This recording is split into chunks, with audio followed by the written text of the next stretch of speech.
உன் வாழ்க்கையில ஏதோ ஒரு சூழ்நிலையில சோர்ந்து போயிட்டியா?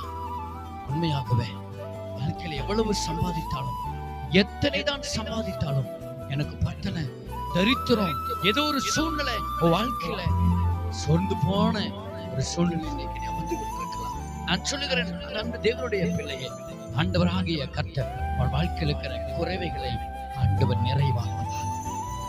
குறைவுகளை ஆண்டவர் நிச்சயமாய் நிறைவு.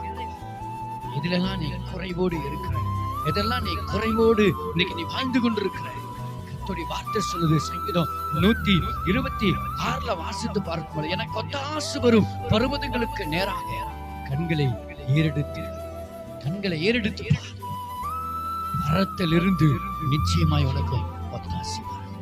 சங்கீதம் 128 வாசிக்கிறோம், உன் கையின் பிரயாசத்தை நீ சாப்பிடுவாய், உனக்கு பாக்கியமும் நன்மையும் உண்டாயிருக்கும்.